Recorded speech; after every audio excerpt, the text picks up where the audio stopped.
This is the Sixth Man Show, an Orlando Magic podcast, with your hosts, Luke Sylvia and Jonathan Osborne, covering all things Magic basketball. By fans, for fans. Go Magic!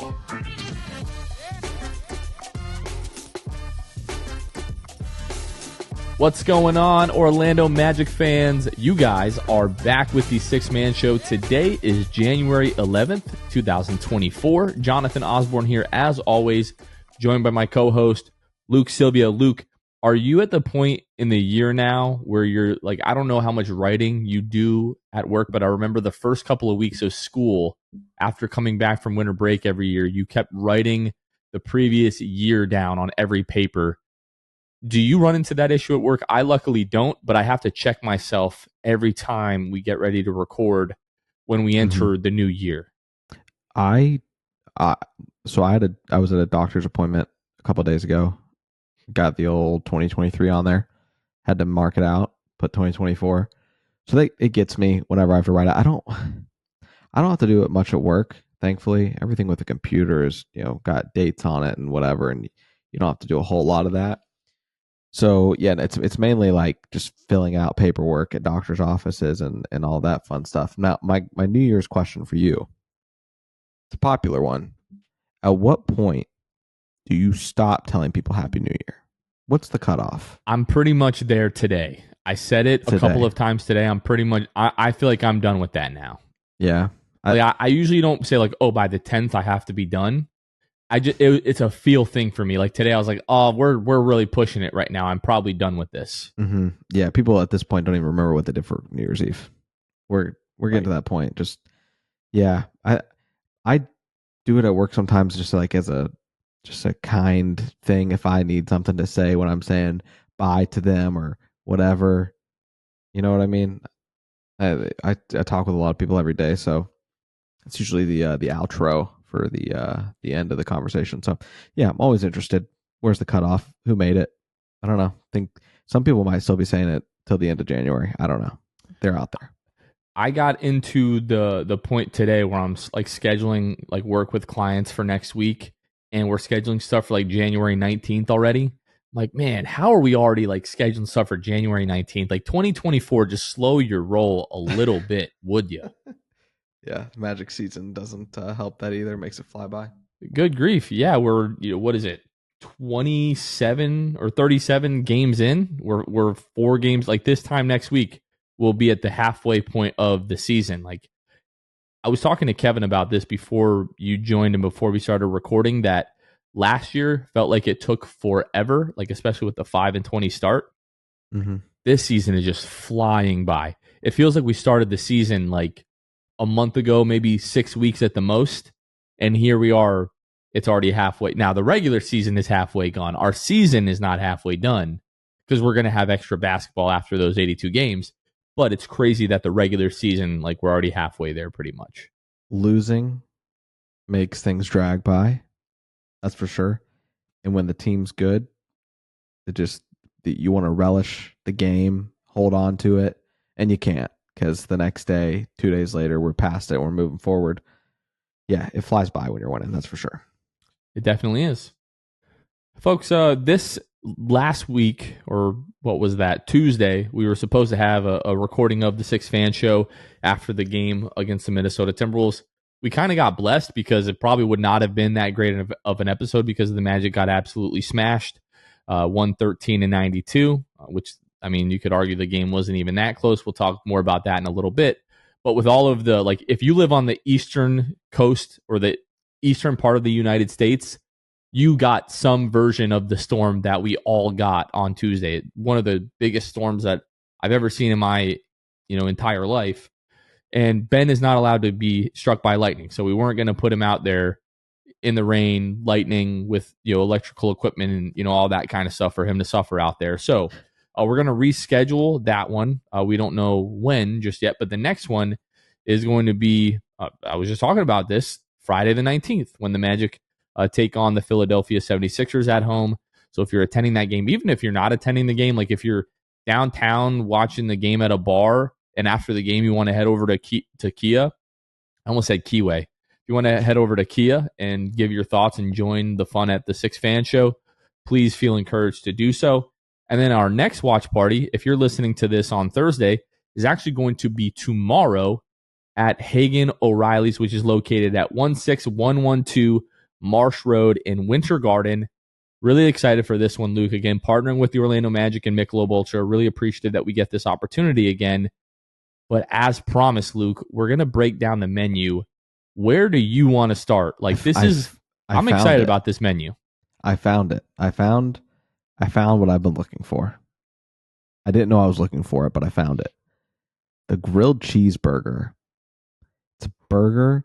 The burger, bacon, caramelized onions served in a sourdough bread grilled cheese sandwich.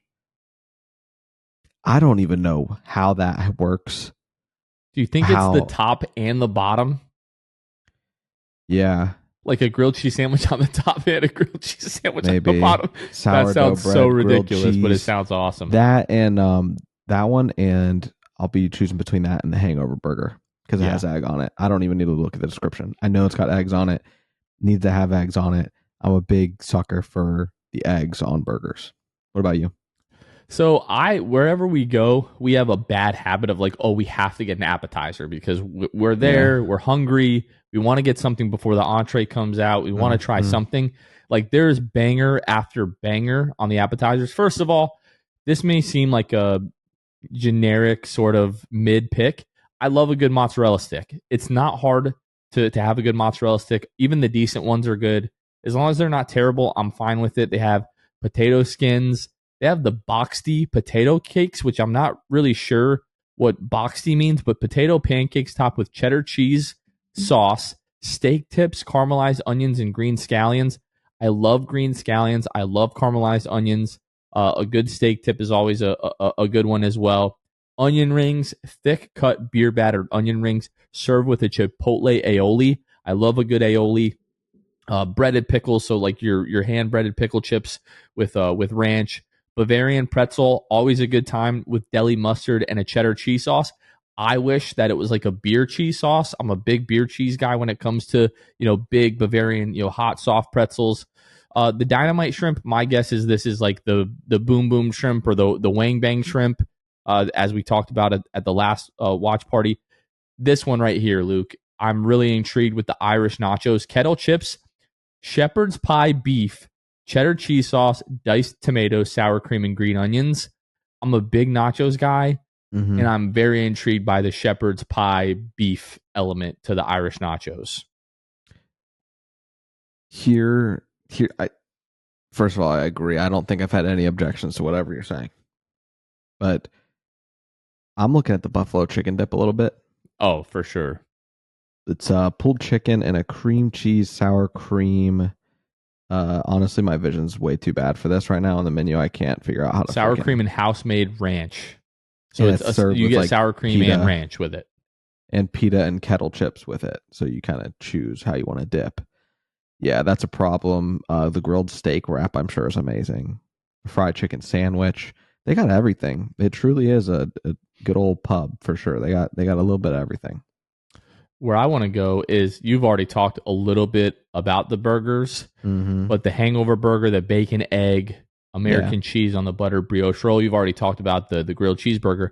They have what is called the Irish Pounder, 2 half-pound patties, cheddar cheese, 4 slices of applewood bacon, iceberg lettuce, tomato on a buttered brioche roll. Like if you have the grilled cheeseburger and or the Irish Pounder, like you may not make it out of this place. We may have to put you on your side and roll you out of the joint. I am going to try to hit Jam Hot Chicken before I hit this place. So like this might be an absolute terrible night for me. I might be sleeping on the toilet that night. I really have no idea. And then one of the entrees here, bangers and mash. Okay. 3 sausage bangers, mashed potatoes, house gravy, choice of side. The reason that I bring up bangers and mash, Luke, do you remember the film? I want to say it came out like 2012, 2013. Get Him to the Greek. I don't think so. You haven't seen Get Him to the Greek? First of all, I promise you, watch Get Him to the Greek. It's Jonah Hill, Russell Brand, P. Diddy, Amazing cameo in that movie. Russell Brand's have you seen Forgetting Sarah Marshall? Yes. Russell Brand's character, the rock star, I forget his name now, in these movies, but Aldous he plays Snow. Aldous Snow. Thank you. Yeah. Yep, Aldous Snow. So he plays the same character in Get Him to the Greek, so it's the same universe. And I just remember listening to like the songs that they would play throughout that movie. And there's a song called Bangers, Beans, and Mash that the band Infant Sorrow plays. And I literally remember like listening to, like, it was on my playlist. Will you stay for my bangers, my beans and mash? I used to listen to that all the time. So when I saw that on the menu, I was like, you know what? I have to give a good shout out to Get Him to the Greek, because that movie is just an absolute classic. That's what they named it after, you think? What's that? They named it after that, you think? Oh, no. That's like Bangers, Beans, and Mash is like a well-known dish. That's why he made this. That came first. That came way first. Yeah, but when I saw that, right, let's see, Get Him to the Greek was 2010. I was going to say, I thought I was listening to that song in high school, but yeah, just watch Get Him to the Greek. Anyways, folks, again, we're going to be at Hagen O'Reilly's, which is, getting the address again here, 16112 Marsh Road, Winter Garden, Florida, this Friday when the Magic take on the Miami Heat. Watch party will start at 7:30. Tip-off is set for 8. Tip-off will be usually about like 8:10, 8:15, somewhere in between there. So make sure that you guys come out for that one. Let's talk about the state of the Magic, Luke. This week so far, the Magic are 0-1 with a loss to the Minnesota Timberwolves at home on Tuesday. They currently sit 8th in the Eastern Conference with a record of 21-16. They are now 7.5 games back of first place Boston, 4 games back of second place Milwaukee, 3 games back of third place Philadelphia. They're 1 game back of New York. They're a half game back of Miami, Indiana, and Cleveland. And they're 4.5 games up on Chicago, 5 games up on Brooklyn, 6 games up on Toronto and Atlanta. Magic have now gone 5-5 in their last 10, Luke. And with all the injuries, everything that we've been dealing with, the fact that we're still 4.5 games up on Chicago, 5 games up on Brooklyn, 6 games up on Toronto and Atlanta is a testament to how solid the Magic have been, but also a testament to just like how not good those teams really are. So something to keep an eye on there. The Magic are now 22nd in the NBA this season in offensive rating with a rating of 112.7. They are 4th in the NBA in defensive rating still with a rating of 112.2 or 111.2, and they are 14th in net rating with a rating of 1.5. Taking a look at the injury report, Markelle Fultz finally returned from injury this week after missing a ton of games. Joe Ingles has now missed the last 13 games with a sprained left ankle. Jonathan Isaac has missed the past 9 games with a sore hamstring. Gary Harris has missed the past 3 games with a calf strain. Wendell Carter Jr. has missed the last 3 games with knee tendonitis. Franz Wagner has missed the past 3 games with an ankle sprain. Cole Anthony left Tuesday's game early with that quad issue that he's got going on, so that'll be something to pay attention to, and we'll see if we see Cole Thursday night, or Friday night, rather. Jonathan Isaac's $17.4 million also became fully guaranteed on Wednesday.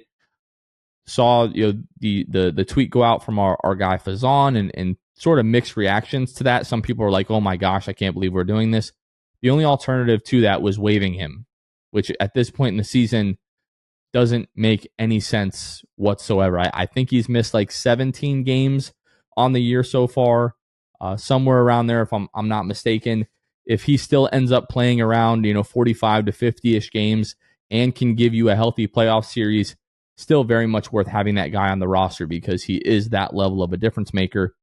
And then next year is not guaranteed, so the Magic could waive Jonathan Isaac after this season. So that'll be pretty interesting to see how that plays out. He goes into the season not guaranteed. The Magic could partially guarantee that contract going into next season.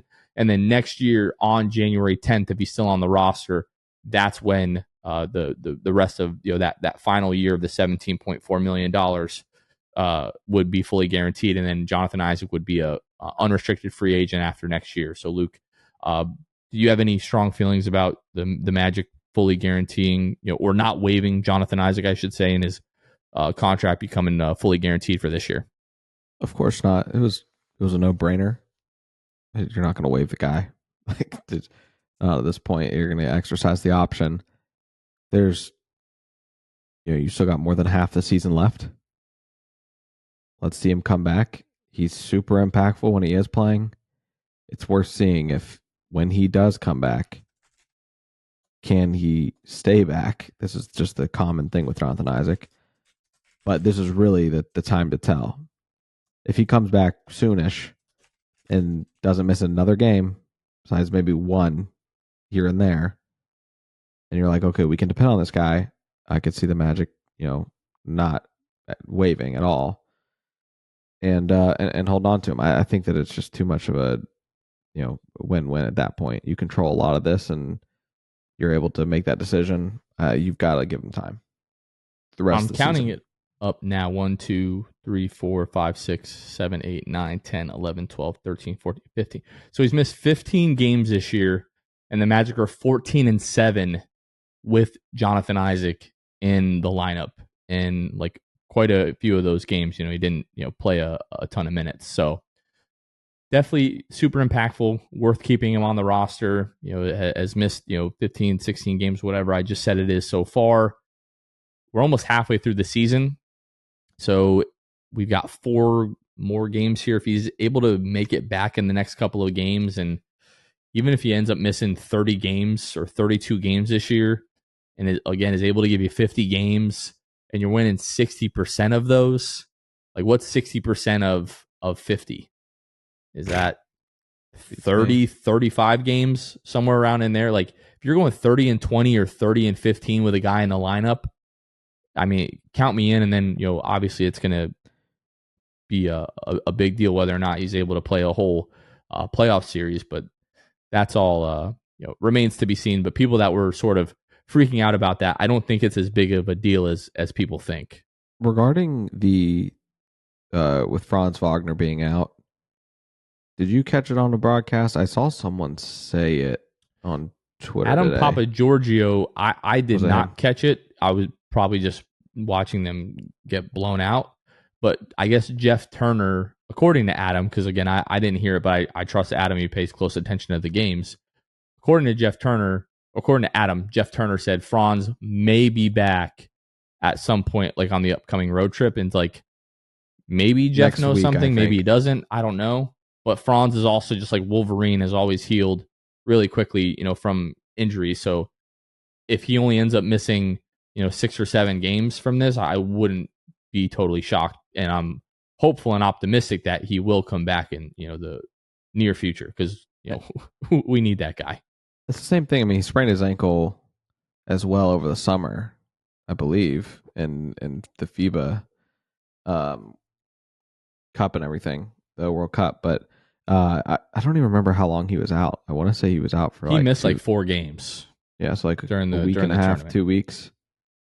That sound right? But hopefully that's the case. Maybe not even that long. I honestly don't remember. Yeah. Now we're going to talk about this Timberwolves game, the only game that the Magic have played since we last recorded. And this one, I mean, I hate the notion of just throwing a game away, because I feel like there are things that you can take from every game. But this legitimately may have been the Magic's worst performance of the season. They lose 113-92, but Minnesota's biggest lead in this one was 34 points. And the Magic just, came out pretty flat. I believe Minnesota started the game on an 11-0 run. Then the Magic go on a little bit of a run themselves to get back into the game. And then Minnesota really just blew the doors off the Magic. Interior defense for sure. Closing out on Karl Anthony Towns. He had a ton of threes in this game. Let's see. Yeah, 5 of 5 from behind the arc from Karl Anthony Towns. Really, really impressive. But the Magic gave 36 points in the paint up in the first half and 60 points in the paint for the game, while just scoring 38 themselves. The effort and the defense just wasn't there from the opening tip. Magic were trying to make up ground from behind the arc. They've been shooting the ball really, really well. Didn't shoot the ball well in this one, 13 for 42, good for 31%. And they shot 36% for the entire game. Not exactly half, but not too far away from half of all of their attempts coming from behind the arc. And then they were 11 of 18 from the free throw line. So just could not buy a bucket no matter what. And you go up against the number one team in the West. Rudy Gobert, Karl Anthony Towns especially just had their way with the Magic. And then like their role players played really well. Jaden McDaniels with 15. Conley and Kyle Anderson both with 11. Anthony Edwards scored 6 points in this game where the Magic lose by 21 and we're down by 34 at one point. So just Magic got absolutely smacked. The effort certainly could have been better. The defense could have been better. But with as many guys and as many difference makers as we're missing right now, I don't like this loss wasn't a huge deal to me. It's pretty much like, look, effort wasn't great. Defense could be better. Probably can't keep relying on 3-point shooting. I don't know that anybody is surprised by that, Luke, but I didn't come away from this game like super upset by any means. Yeah, listen, like you said, shooting comes back down to earth, and this team just simply isn't really built with the injuries to hang with the team like the Timberwolves, right? I'll bring the term back, Jonathan. It's back, and it happened to the Magic against the Timberwolves. The Magic simply got out-talented. Timberwolves are a great team. Nothing to hang your head about. First in the West. You lose this game in the first quarter. Game's over. Timberwolves smell blood. Road wins. Road game's pretty easy to get up for, I would imagine. You're not, comfortable at home, whatever. You flew all this way. Let's win the game. They blow the doors off the Magic. And listen, people can say like, oh, well, we looked good in the second half, or the Magic tried to make up ground in the second half.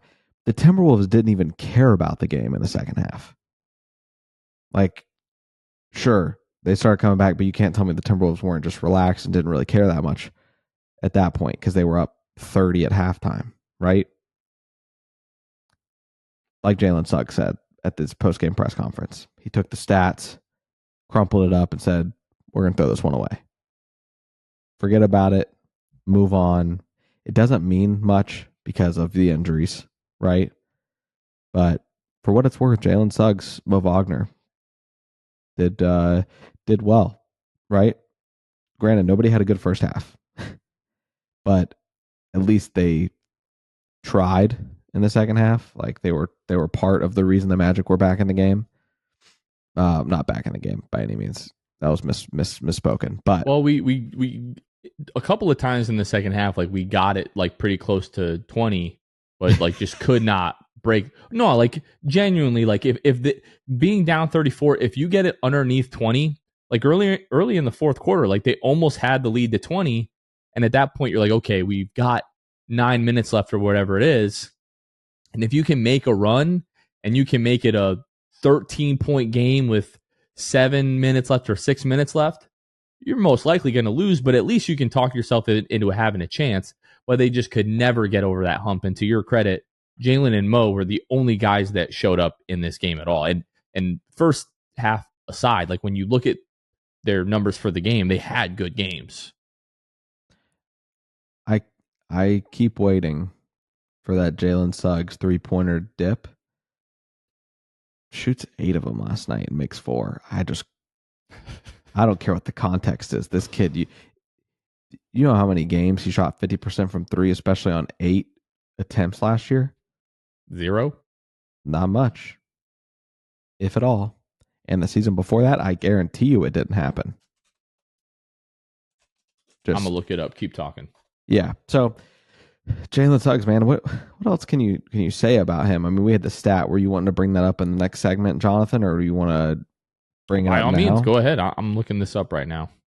So, Orlando Magic PR, I believe it was. Let's see. I'm also looking things up. Let's see. I'm going to look at... Jalen Suggs had one game last year where he shot at least 8 threes and shot 50%.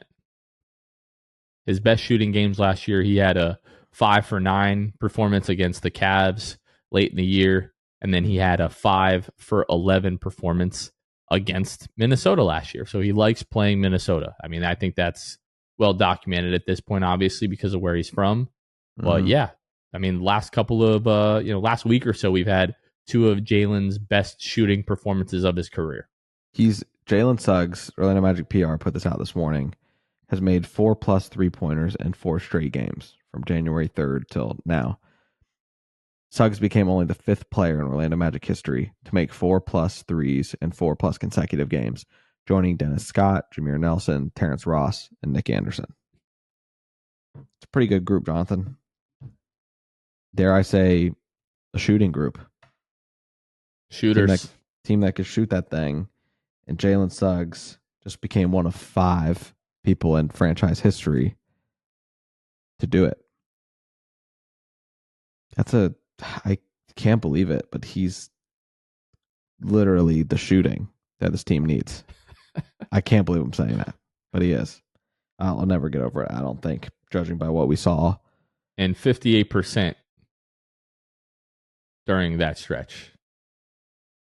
It's just crazy to me. Yeah, to do it, to not just make 4+ threes, but shoot that high of a percentage. That's what I should have done. I should have freaking found these stretches from these players and seen what they shot percentage-wise. But, I mean, that's regardless. That's pretty crazy. Going back to May, like as early as May, a lot of people were saying it, but you and I were saying it on the show, that like going into next season, going into this season, that Jalen Suggs should be the starting shooting guard so long as he can shoot, league average 35-36% from 3. I'm not saying we're psychic, but I'm not even going to say that I saw this coming. I knew it was possible. I knew that he had the chance to make an improvement, but we're talking so far, what is 37 games through the season, and he's at 40%. Like that's a 9% improvement in 1 year after making a 9% improvement from his rookie year to his sophomore year. That's crazy, like shooting development over the course of 2 seasons from the kid. Yeah, putting a lot of guy. work. I know some people don't like when I say kid. The guy. Yeah, whatever. Whatever. Everyone talks about it. They say Suggs has put in the work. They're not surprised by it, but regardless of like how much work is being put in, it's ridiculously impressive that this is like, these are the fruits, right? I mean, to have the jumps that he's having. I mean, what's the dude want to do? Shoot 49% from 3 next year? He's awesome, and it's just going to continue to be more after this year. I would say right now he's at 40%, right? I don't know. Kind of conservative guess would be that he ends the year at like 37.5%, 37%, maybe. I'm good with that. And then the next step is just even more volume, which is crazy to say. But I think he can. Don't let him hear you say that. Yeah, I know. He doesn't need to hear that. He'll take you up on that. He's shooting 5 threes a game right now. But I think if he is shooting 37.5%, 38%, he puts in the same amount of work that he's been putting in. No reason he can't shoot the same percentage next year on a couple more attempts a game. I don't know, but Jalen Suggs is just a monster. See, I think the next improvement in his game is the cutting and the slashing and the finishing at the rim, which the 3-point shooting across the board, not only Jalen, but across the roster, will help improve.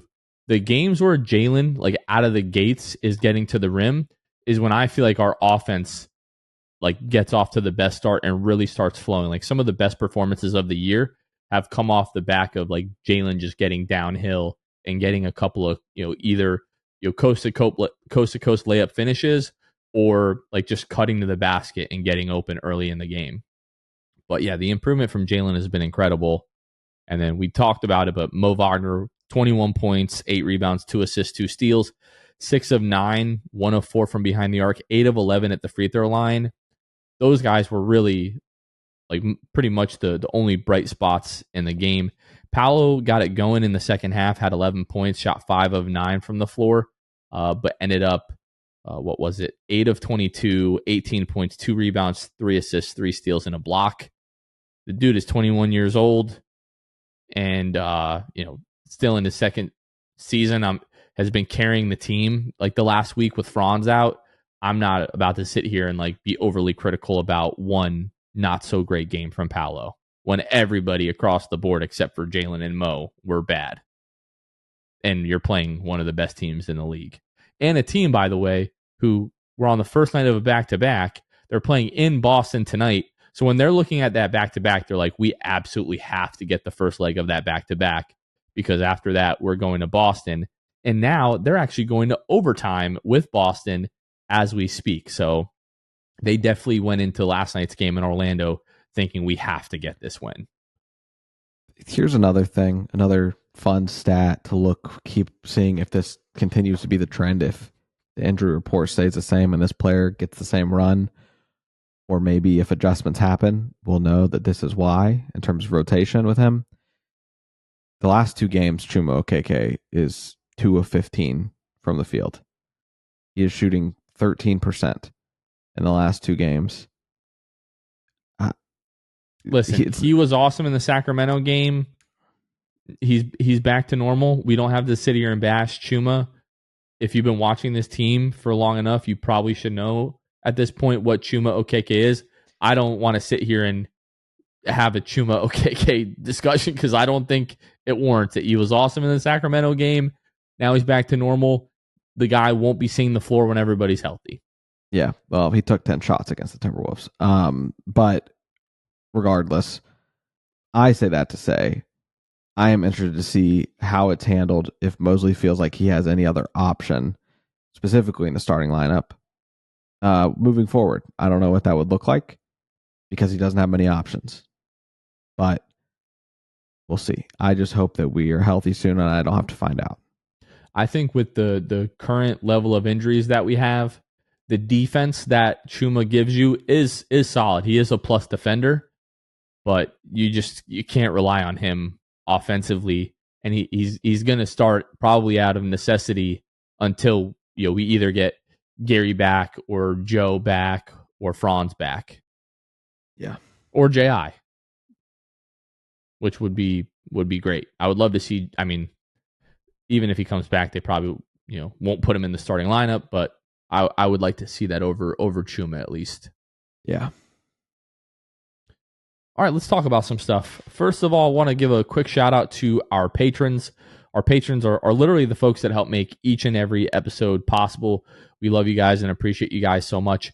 If you're not familiar with Patreon and what a patron is, Patreon is a platform where you can financially support your favorite creators and literally give them the means to do what they do and make the content that you like to consume. So we've got quite a few new patrons as of late. Just want to give a really big shout out to everybody. It means a lot. We've got a lot of new people in our Discord as well, which has been awesome. Part of some of the benefits from some of the tiers that we have in our Patreon is access to our Discord community. So if you join our Patreon, which a lot of people do, and then they're like, hey, how do I get into the Discord? All you need to do is create a Discord account if you don't have one already, and then you link your Discord account to your Patreon account in your settings on Patreon, and then you are given instant access to our Discord community. So if that's something that might interest you, talking literally around the clock with a ton of other Magic fans, trying to see how many, let me look at this in real time. How many people do we have in our Discord? Right now, we have about 50 plus people in our Discord community from the Patreon. So again, if you want a ton of Magic fans to talk to, you can join our Patreon and get access to our Discord. Want to give a special shout out to a few of our brand new patrons. So first of all, Sally Russell. Sally Russell has been a fan of the show, I should say, for a really long time. I believe interacts with us the most on Facebook, always liking our posts and commenting and everything like that. So a big shout out to Sally Russell for joining the Patreon. And then Richard Tuttle as well and Jeremiah Quintero. They both joined at our Hall of Fame tier level. Really, really appreciate that. And then a special benefit for our Elite tier and Hall of Fame tier patrons is we give them a special shout out each episode. So let's start by shouting out the Court Cousins, best friend of the program, Drew Gooden, Armin, Carson Tulo, Jonathan Borges, normal. Magic player history, Gabe Gaines, Wiffle.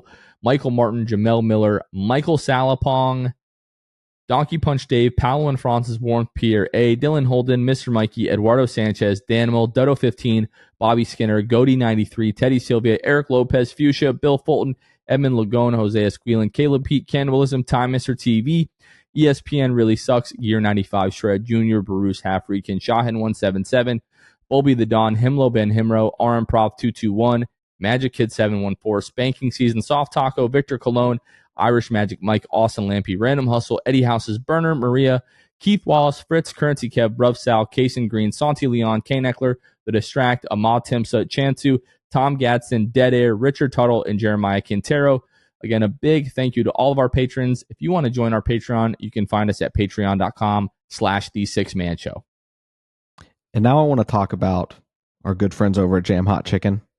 They're having what's called Jam Fest 2. It's coming up January 13th. That's this Saturday, 11 a.m. to 7 p.m.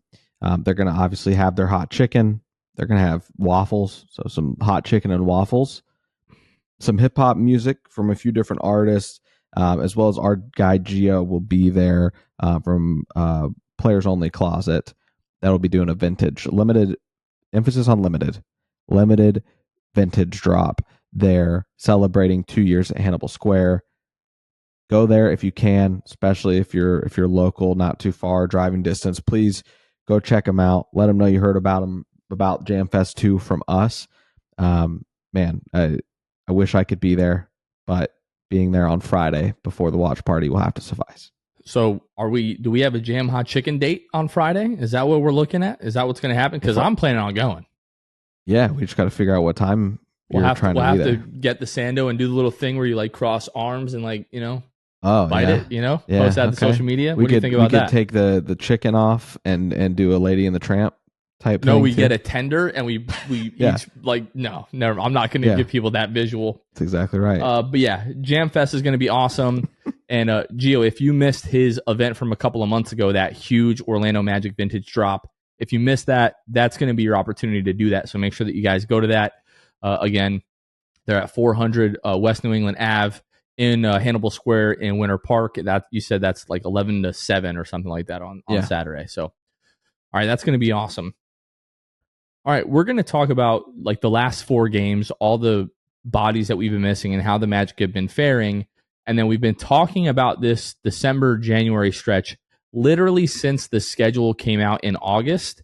And we talked about leading up to it. And we're a little bit past like the halfway point of that stretch. So we're also going to talk about like how the Magic are faring through that so far. And then sort of like what is left in that stretch. Luke, I know you have some numbers for us on this last 4 game stretch. So I will throw it to you. So really, it's just looking at big picture on the generalization of this, right? So like offensive rating, the last 4 games, we talk about just like how great we've been shooting from 3. Obviously, your performance against the Timberwolves makes that 4 game sample size take a hit. But in the last 4 games around the league, you are 24th in offensive rating, 111.7 defensive rating, whereas normally you are 3rd right now, is I believe where we're sitting at overall. Last 4 games, you are 13th at 115.3. Just in general, the defense has taken a hit too. Like deflections per game, just like the hustle stats are down, and you're down a few spots in these last 4 games compared to where this team normally is. Plus the lackluster, hustle stats that you've been not getting in the last few games is impacting that overall deflections per game, things like that. So where you would normally be higher, I want to say that we're like 7th or 8th in deflections per game overall. And then in the last 4 games, we're like sitting at 13th or 14th, which just tells me that you were a little bit higher. Like we were higher in deflections per game before this 4 game stretch, unfortunately. So yeah, just a good reminder that when this team is fully healthy, I just have seen a lot of really, quite honestly, irresponsible discourse since the injuries have happened about certain players. And like who? I've seen one in particular, Franz Wagner, that one floating around, just this team could be better without, just the trolls really on Twitter. You know what I mean? Yeah, that's People Not a that are shot in the world. just the king and queens of recency bias. Irresponsible, I think, is the best way to describe that. Yeah, but you just know, like, if that discourse is happening, I've seen everything else under the sun too from that standpoint, right? Like, whatever it might be. There's ones that warrant it, and there's been a lot of bright spots from this 4-game stretch. One of them being Caleb Houston, really showing that he deserves minutes because he provides such a vital part to this team and shooting so desperately need. Weltman's talked about this. Coach Mosley's talked about this. And they've said pretty much said things like, we also have shooting here. We have shooters that are developing, players developing that we think can get there and be the shooters that the Magic current roster construction needs. And that's another good thing we found in this 4-game stretch and Caleb Houston.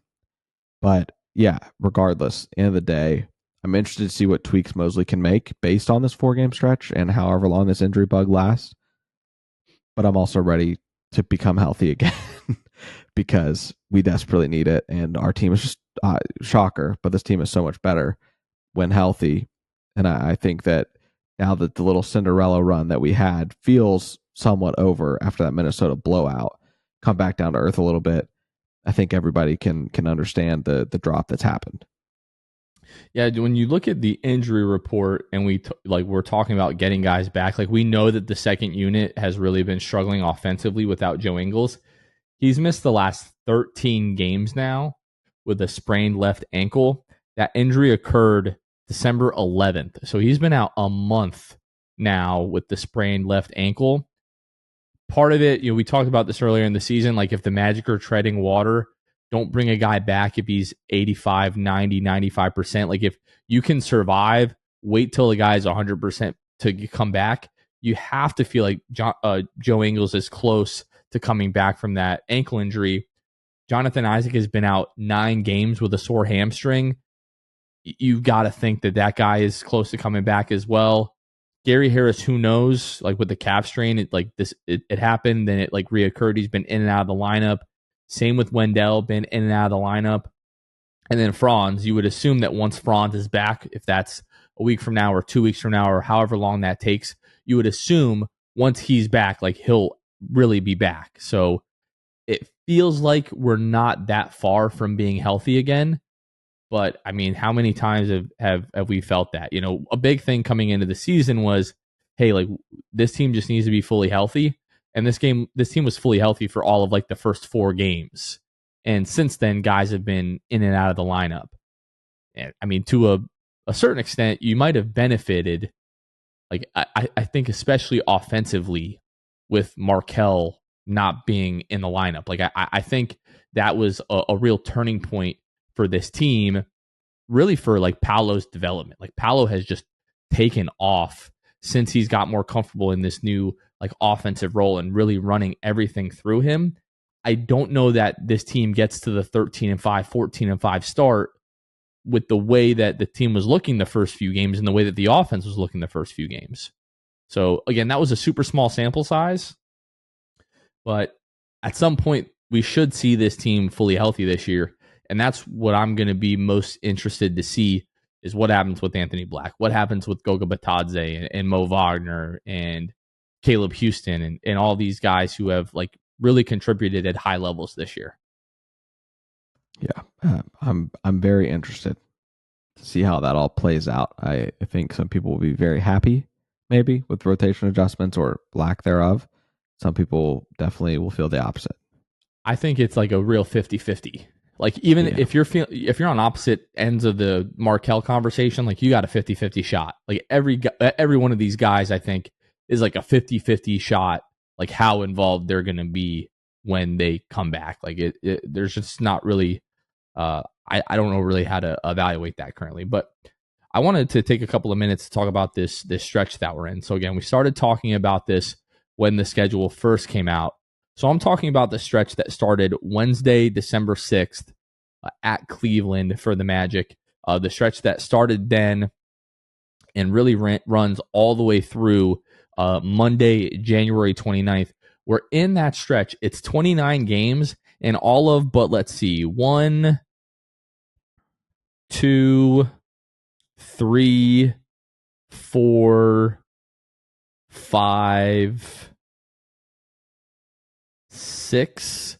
All but 6 of those games, all but 6 of those games are against playoff teams, and it's just a brutal stretch. It was always going to be a brutal stretch, and it was going to be a big benchmark for this season to see, are the Magic actually good? How good are they going to be once they come out of that stretch? So far, we're 17 games in. We have 12 games left, or I'm sorry, 26 games, not 29 game stretch, 26 games. We're 17 games through. So, yeah, it's all but 6 in that 26 game stretch there. I'm completely butchering this segment, by the way. But we're 17 games through. So far, the Magic are 7-10 in those 17 games. In the last 17 games, they're 24th in offensive rating. A lot of this is, coming without key guys, obviously. They're 8th in defensive rating and 22nd in net rating. Who's missed time during this stretch? Markel's missed 15 games of those 17. Joe Ingles has missed 13 games. Wendell has missed 9 games. Gary has missed 5 games. Franz has missed 4 games. Jalen has missed 3 games. Cole, AB, and Goga all have missed 1 game. So you're 7-10, which you're just a couple of games below 500 there, and you've missed time from a lot of key contributors, Luke. And when you look at this 17 game stretch going back to Cleveland, for the most part, you've won the games that you should win, and you've lost the games that you should lose. So you have a loss to Cleveland, you beat Detroit, you beat Cleveland, so you have like a sort of mini in-season series that's split up by the Detroit game, but you split that with them. You lose both games in Boston, okay. You lose to Miami. That one, I think, was pretty 50-50. You lose to Milwaukee. You beat Indiana. You beat Washington. You lose to Philadelphia. You beat New York. You lose to Phoenix. You lose to Golden State. You barely lose to Sacramento. That game should never have even made it to second overtime. The Magic were robbed in that game. But you beat Denver. You shouldn't have beat Denver. You beat Atlanta, and then you lose to Minnesota. Like, the schedule and the wins and losses have pretty much come where they should during that stretch. And now you've got 9 games left of this stretch. You're at Miami, at OKC, at New York, at Atlanta, home for Philadelphia, home for Miami, home for Cleveland. You're at Memphis, you're home for Phoenix, and then you're at Dallas. And then this is done. And you still got a tough, 9 games here. But if the Magic can go 4-5 during that stretch and end up 11-15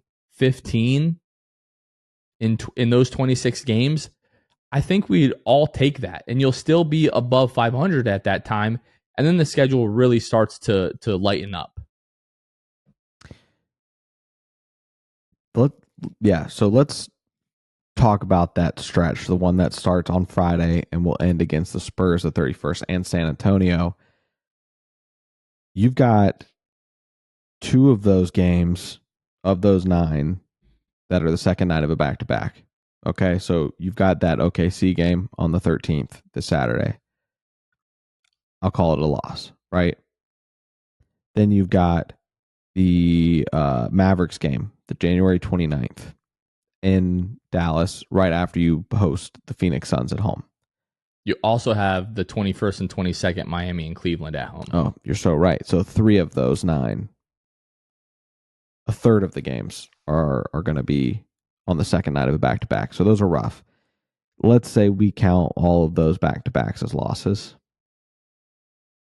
I'm going to say the January 15th game against the Knicks, they're in the honeymoon phase with OG and Anunoby, and they haven't lost. And the plus minuses are nuts for OG. The net rating is nuts. They've looked good. I don't know that you win that game. The wins that I'm giving the Magic, slightly out of optimism, but also out of these are the ones you're going to have. At Miami this Friday, I want to see this team win that game. I'll put that out as a win. You go to the Hawks January 17th. They're 5-9 at home. Win that game. So that's 2 wins there. You play Miami again. You're coming off a day's rest. January 21st. I also don't know what their rest advantage or disadvantage looks like on that one. Hopefully they're coming off a back-to-back. But January 21st, Miami, a little bit of hopefulness once again. Hosting them, you win that one. They'll be in Orlando the day before. They play Atlanta that Friday, so at home. So there'll be no advantage there for either team. Hopefully the advantage for the Magic is that we have healthier players. January 26th, you're at Memphis. I'll give that a win. I'll give that Cleveland game a loss, that second night of a back-to-back after the Miami game. Versus the Suns at home, I just gave it a loss, even though the Suns are 5-5 in their last 10. We'll see. Hopefully we can win that one. We'll see. At the Mavericks, January 29th, second night of a back-to-back. Got it as a loss. And Spurs, the 31st of January, I have that as a win in San Antonio because, well, it's the Spurs. That's 5-4 and 9 I didn't games. I didn't count the Spurs in that stretch, but okay. So the end of that comes out to 5-4, I believe. Let's see, or 5-5. I did 10 games, I believe. So if that's the case, your record would be 26-23 at the end of January, which you take that. That's what we've been saying like this entire time is if you can get to the end of January above 500, like the schedule really lightens up and the Magic have the opportunity to make a run and put wins together in the second half of the season. As it is right now, when you calculate opponent win percentage of remaining games, the Magic have the easiest strength of schedule in the league. Now, how much does that really matter? I think we're going to find out. But like if you just take a look at the schedule, the Magic have like plenty of winnable stretches of games. Like when we look, Detroit, Atlanta, Brooklyn, Utah, Detroit, Charlotte, Washington. Like if the Magic go on a 7-game win streak there, like that would not be shocking whatsoever. And then Indiana, Brooklyn, Toronto, Charlotte. Like that is going to be another winnable stretch there. Memphis, Portland, New Orleans, Charlotte, Chicago, Houston. Another stretch of really winnable games. Like you're talking about, 3 stretches down the end of the season of 6+ game, like 3 6+ game winnable stretches there where like you could easily see the Magic winning all of those games, like on paper, obviously. So if we do that, I mean, you're looking at another 18 wins on top of if we're 25 and whatever at that point. You're not going to win all of those games necessarily, but like we're getting into the territory where 40+ wins is becoming more and more likely. Yeah, I would venture to say even more than 40+. Like the rate you're already at, if you went 5-5 in your next 10 or whatever, 5-4, whatever it might be, 45 4-5 plus, whatever. I mean, I that's what I'm saying. I think that at this point, like even if you have a bad stretch through the end of January, you go under 500 by a game, or you go 500, you're still over 500 in total. And I really do think that probably at the end of January, if that happens, the Magic could find themselves in the 7th or 8th spot. And from that point, moving forward, the rest of the season, I think that this team can jump 2 or 3 seeds. I think I'm ready to say like the ceiling, absolute ceiling for this team this season is the 5 seed. Because, like I said, the Knicks seemingly have gotten better. The Pacers are on a tear. They're 8-2 in their last 10.